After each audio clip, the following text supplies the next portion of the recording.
Hello friends, today we are here to discuss about the marketing research process. This particular topic is really pertinent for students of MBA and the PhD scholars and for the early academicians. And this particular topic is important for the reason is that the research is the field which is going to be used by many more people in all across the section of the society itself. If you remember that the Prime Minister Modi recently have talked about the Jai Anusandhan. So if you remember, the initially Sri late Lal Bahadur Shastri has talked about the Jai Jawan Jai Kisan, and the Atal Bihari Vajpayee has added a word that is Jai Vigyan. But recently, Prime Minister in his Mann Ki Baat has added the word that is Jai Anusandhan. So in that particular process, this particular topic I has just built for all the learners who want to pursue in the field of research itself. So let us now begin with this. So first of all, let us understand what are the different steps, what are the different processes that actually involved in this particular process itself. So first one is the problem definition. So basically what you need to do is you need to define the problem. So we will discuss all these problems in detail one by one, but let us try and understand each of the steps. So basically 6 steps are involved into this. One is the problem definition. Second one is the development of an approach to the problem. So how do you approach that particular problem? So after development of that particular problem, how do you approach to that particular problem? The third is the research design formulation. So research design is simply like a script writer of a movie when he writing a script for the movie. So in what sense the script moves on every step of that particular movie itself. So in a similar fashion, marketer also design the research itself, and that we call it as a research design formulation. The fourth one is the field work or the data collection. So how do you conduct that field work? How do you collect the data for your research work itself? That is the fourth step that we'll be discussing. The fifth step is the data preparation and the analysis. So we'll be talking about when we collect the data, how do we gather it? How do we clean the data? And how do we actually record the data into the computers and for the further analysis and the process itself? So that part we will be talking about the data preparation and the analysis. The last part, which is one of the very silent part and many people do not put a lot of emphasis, is the report preparation and the presentation.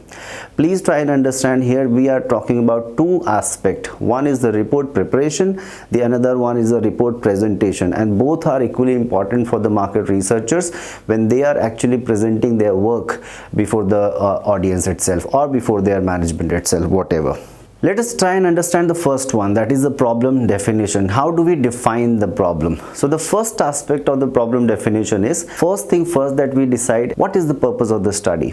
Try to collect some relevant background of that particular study itself. When I am saying relevant background of the study, that simply means, let's assume some company comes up to you with a particular problem, and because the company is not able, the managers of that particular company may not be able to describe that problem before you.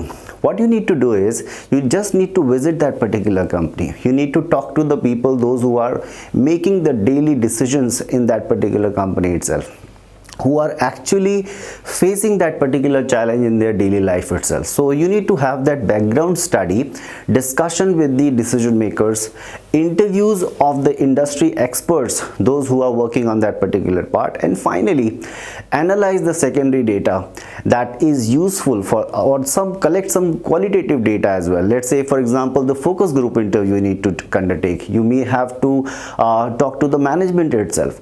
Now once you go through this particular process, you'll be able to find out what is the exact problem that the company is facing, and thereafter at times you also may have to check with the previous records of the company. So how they're let's assume if the problem is pertaining to the sales, you also need to understand the trend of that particular sales itself. You might have to undertake some of the interviews, maybe multi-level interview you have to conduct.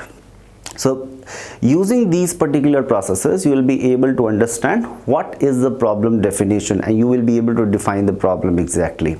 Now once you define the problem, now here your journey starts. So let's come to the step number 2. There we talk about the development of an approach to the problem. So basically in this particular case, what we do, we try and see what are the different approaches. So what are the different approaches in journal, in research is available to us. So one very popular method that we know is the inductive and the deductive method of approaching to a particular research problem itself. So one is the inductive approach.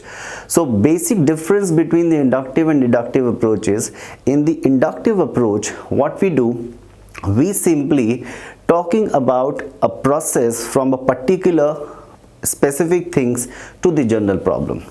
So here in this particular process, let me just give you an example and you'll be able to understand what I'm talking about in the inductive approach. Inductive approach simply means, let's assume you went to a shopping mall and there you observe certain things, and based on that observation you develop certain variables, you try to collect some data around it, and you come up with a particular model, you come up with a particular theory, let's assume.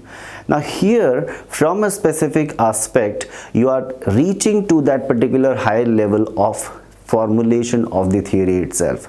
Now this particular process, in this particular journey, what you have done, you have simply gone through from a specific to the general aspect, where later on if somebody wanted to take your model, that person can take your model for their study, for the further analysis or further understanding of that particular phenomena, whatever they are understanding. Now this is the inductive approach. What is a deductive approach?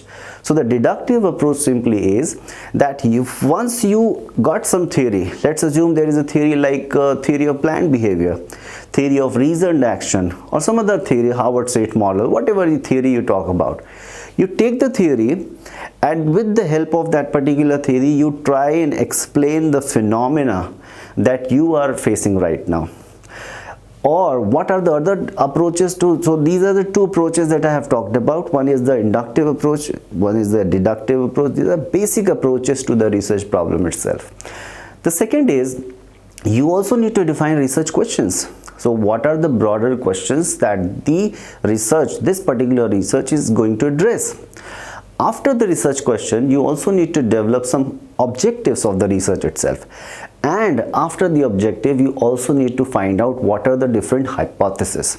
So please try and understand the difference between the two. The objectives, when we talk about, that simply illustrates that what we are trying to achieve, what is the object that the research is having. And the hypothesis simply means is a tentative solution to those objectives that we have framed in our research itself. Let's come to the third one, the step number 3. There we are talking about the research design. So as I mentioned, it is simply a script. If you remember the word script in this particular slide, that will suffice the purpose. And what is that script? The script simply means, are you going to follow the exploratory research design? Are you going to follow the descriptive research design? Are you going to follow the causal research design, experimental research design? So you need to decide as to which particular research design you are going into. Let's assume, let's take some example of the exploration, where the no review is available. Let's say you went into the literature to find out your research topic, and the review is not available. And if the review is not available, that means the complete picture is in exploration form. You need to explore things. Nothing is available in that sense. Ideally, it is not possible, but yes, that's the theory that we need to understand. The second one is the descriptive one. There we have two options. One is the cross-sectional, another one is the longitudinal. Longitudinal having a time element into it, and the cross-sectional simply means in a one go when we collect the data from the respondents. So causal research and then experimentation. So these are the various research design formulations that we are having, based on which we proceed to the next level, that is step number 4. There we talk about the field work and the data collection. Now please try and understand, When we talk about the fieldwork and the data collection, before that, in the research design itself, there also we try and understand what kind of a sampling that we are going to take, what kind of a method that we are going to approach to the data collection itself. Let's assume you want to go for the primary data, you want to go for the secondary data. So you need to decide which particular data collection method you are going to work with. The another most important part in the data collection process is the moment you select a person for the data collection, you have to very much be clear with what are the methods you are going to follow in terms of for the data collection itself. Let's assume you are going for an offline method, you are going for an online method. So which particular method you are going to take, and please be careful when you are selecting persons for this particular process.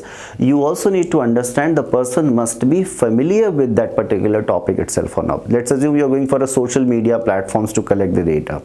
So the person responsible for collection of the data through the social media platform must be acquainted with those particular platforms itself in order to take the data from them. Let's say, for example, email marketing, the email data collection, or internet data collection through the internet, or by phone, or by personal interviews. So these are the various ways by which we actually collect the data from the respondents. The next step comes in the data preparation and the analysis. The data preparation simply means, because once you collect the data from the respondents, it is not in good form to actually directly go for the analysis. You need to clean the data first. So for the cleaning of the data, what you need to do is just put up in the Excel file, you apply certain tools and techniques in order to understand whether there is some unengaged responses or there is some missing responses, there is some coding errors. So all these things you try and figure it out in that particular process, and then you finally prepare a data for the final analysis itself. Within this particular process, when the data is finalized to be analyzed, now you need to understand the tools and techniques that you have selected. Let's assume you have selected for regression, you have selected for t-test, you have selected for ANOVA, MANCOVA, structural modeling, ISM, whatever tools and technique you have selected, you need to apply that. Then further, you also need to write down the findings of that particular study itself. Then step number 6, which is a final step in the marketing research process itself, that simply says that you just follow the template of the report. Just there are various templates available for the report writing. Just follow the template. Write down from the very beginning, but try to have address throughout the research process. Well, let's assume you are talking about the introduction section of the report preparation, or you're talking about the let's say conclusion section of the report preparation itself. Now within that particular section, whether it is introduction or it is a conclusion, always try to address the research problem. The agenda for the report preparation is to addressing the research problem itself, because there the readers are interested into. There your management is interested into. Your management is not interested in some other gray area where you deviate the management with your fancy words, with your fancy findings and all. Management is simply trying to understand that this was the research problem. Now what is the solution that has come up out of this particular research itself? In addition to this, the findings should be comprehensible to the management for their decision making. So straight away when we write the findings, at the same time in the next section when we write the implication section, we should always be careful that implications that we are writing should be addressed to the research problem, and we should be able to try and understand that we should be able to match the two. And finally, not only report will suffice the purpose. There has to be one oral presentation to the management, because management may not understand some research jargons and all. They have to be simplified.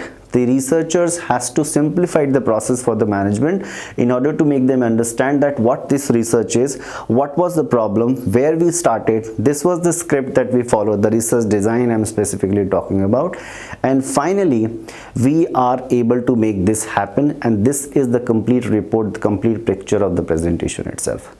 So that's all from my side. I hope you enjoyed the learning. Thank you so much.